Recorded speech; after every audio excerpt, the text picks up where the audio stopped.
सवाल ये है कि जब किसी औरत का घर वाला फ़ौत हो जाता है तो उसकी इद्दत आपको भी मालूम है कि 4 महीने 10 दिन है।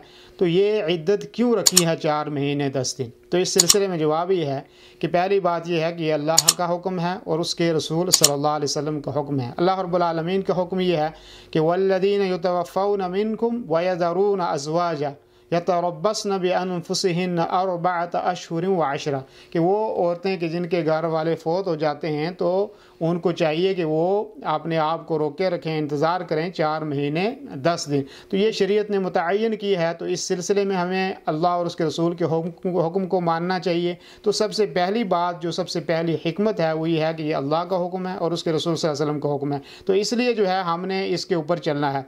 दूसरी बात, बहुत सारी चीज़ें उलमा ने इस सिलसिले में ज़िक्र की हैं कि इसमें जो है ताकि कोई इश्तिबा ना रहे, कोई शक ना रहे कि पेट के अंदर कोई बच्चा है या नहीं है। तो इस सिलसिले में और भी बहुत सारे फ़वाइद जो हैं वो ज़िक्र किए हैं, लेकिन जो दुरुस्त बात और सही बात है वो ये है कि ये अल्लाह का हुक्म है और उसके रसूल सल्लल्लाहु अलैहि वसल्लम का हुक्म है। तो उसको हमने मानते हुए जो है ये 4 महीने 10 दिन इद्दत गुजारनी है और उसके बाद औरत जो है वो अगर दूसरी जगह शादी करना चाहती है तो वो कर सकती है।